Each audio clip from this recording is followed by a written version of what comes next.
Imagine for a second that you get handpicked for the highest possible office in your entire country.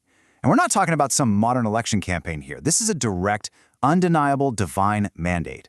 In this explainer, we're diving into a genuinely captivating story from ancient texts that lays out exactly this wild scenario. It's the story of an unprecedented draft for absolute power, a huge turning point in a nation's history, and a main character who reacts in just the most incredibly human, unexpected way you could possibly imagine. We're going to break down this highly structured, almost movie-like sequence of events leading up to the crowning of Israel's very first king and the heavy, staggering psychological baggage that comes right along with it. It really is a fascinating question, right? I mean, what actually happens when you're chosen for absolute power, but your very first instinct is to just go hide in the luggage? Seriously, we always kind of assume that people who are destined for greatness just charge headfirst into their new roles, full of unwavering confidence, but the source text we're digging into today, it completely shatters that assumption. We're looking at a deeply relatable, honestly, slightly absurd and super ironic situation where a guy's towering physical presence is just totally at odds with his own crippling internal hesitation. Section 1. The Catalyst. A Secret Anointing. Because this massive, monumental shift, it doesn't actually kick off with some grand public ceremony. It starts in absolute secrecy.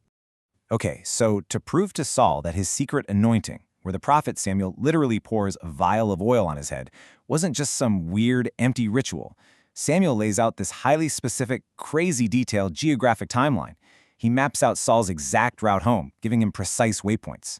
He says first you'll be at Rachel's sepulcher over in Zelzah, then you're going to move forward to the plain of Tabor, and finally you'll arrive at the hill of God, right next to a Philistine garrison. Samuel is basically setting up a gauntlet of undeniable predictive signs. And what's absolutely staggering here is the sheer level of hyper-specific details Samuel drops. He turns a simple walk home into this suspense-filled, almost impossible checklist of destiny. He tells Saul, okay, at Zelzah, exactly 2 men are going to tell you the lost donkeys you've been looking for are found, and by the way, your dad is actually freaking out worrying about you. Then, at Tabor, he'll run into exactly 3 men carrying very specific stuff. 3 baby goats, 3 loaves of bread, and a bottle of wine. And get this, they'll randomly hand Saul exactly 2 loaves. Finally, he's going to meet a whole company of prophets playing a psaltery, a tabret, a pipe, and a harp. It's like a giant puzzle. If even a single one of these hyper-specific details fails, the whole anointing is totally suspect.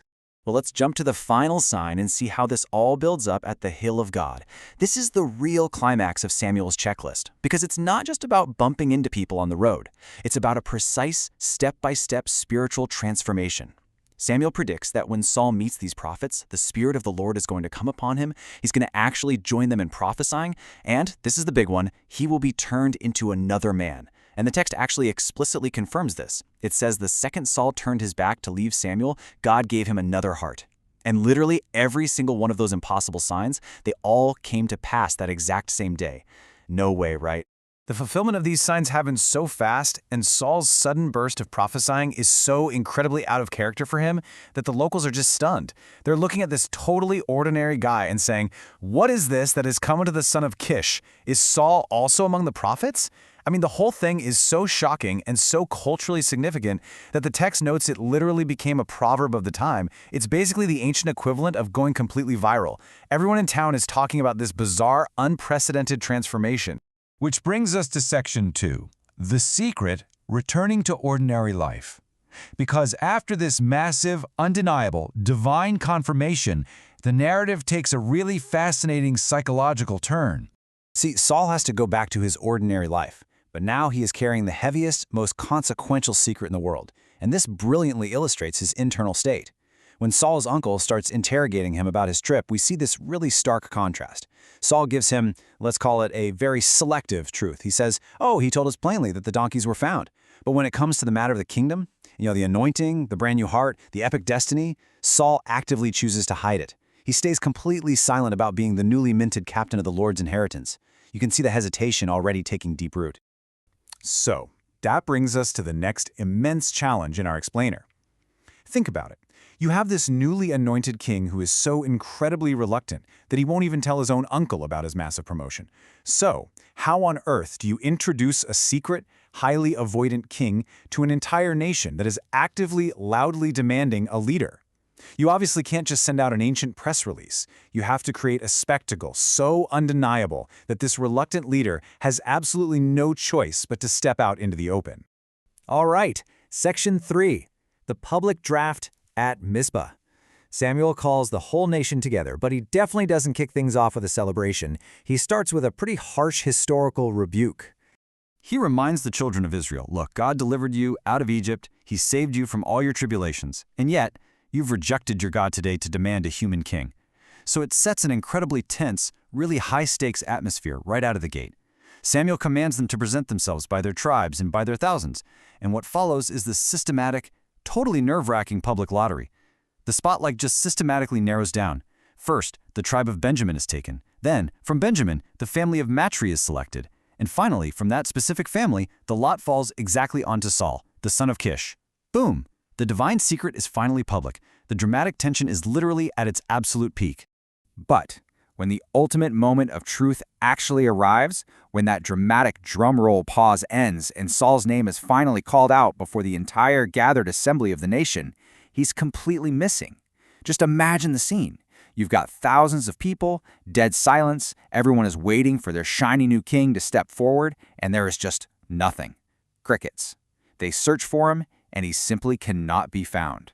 Guys, the situation gets so desperate that they literally have to stop everything and inquire of the Lord to figure out if the man is even going to show up at all. And the answer they get, it reveals the ultimate irony of this whole story. The answer is, behold, he hath hid himself among the stuff.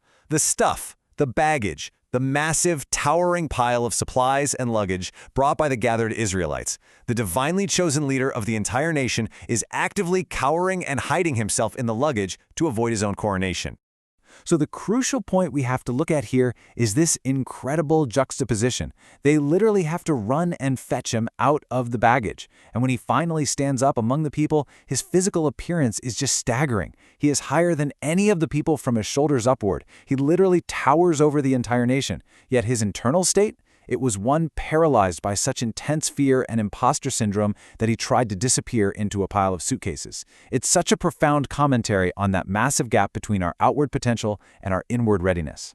Now, despite the absolute awkwardness of being dragged out of the luggage, Samuel officially presents him to the nation. He says, "See ye him whom the Lord hath chosen, that there is none like him among all the people." And in response, the crowd just erupts. They look at his towering, impressive stature, and they shout, "God save the king." It's this iconic, deeply historic cheer of acceptance, just echoing out all across Mizpah. Moving on to Section 4, a divided kingdom. Because, as you might guess, the loud cheering of the crowd wasn't exactly the whole story. Samuel officially establishes the rules of the monarchy, the manner of the kingdom, writing it down in a book and laying it up before the Lord. But as Saul goes home to Gibeah, we see this immediate, harsh polarization of the public, which honestly is incredibly common whenever power shifts. On one side, you've got the loyalists, a band of men whose hearts God had touched, who choose to rally around him and follow him. But on the exact opposite side, you have these fierce skeptics, referred to in the text as the children of Belial. They look at this man, who, let's remember, was literally just hiding in the luggage, and they sneer, "How shall this man save us?" They outright despise him. They pointedly refuse to bring him any presents or tribute, basically completely rejecting his legitimacy from day one. So faced with this intense, immediate, and really vocal criticism, how does the newly minted, super reluctant king actually react? Does he lash out? Does he try to flex and prove his power? Nope. The text gives us this deceptively simple but incredibly powerful phrase. But he held his peace. The very same man who couldn't even bring himself to tell his uncle about his anointing, the man who physically hid in the baggage to avoid the spotlight, now exhibits this sudden, truly surprising restraint. He absorbs all that blatant disrespect and just remains completely silent. To wrap up our explainer today, I really want you to chew on this question, because Saul's story isn't just some dusty, ancient historical record. It's honestly a masterclass in human psychology. It forces every single one of us to examine our own reactions to responsibility. What does Saul's profound reluctance teach us about the heavy and honestly sometimes terrifying burden of stepping into our own potential? When greatness or heavy responsibility is thrust upon you, do you embrace it and step into the light? Or do you let the imposter syndrome win and stay hidden among the stuff? Think about that as you process everything we've uncovered today.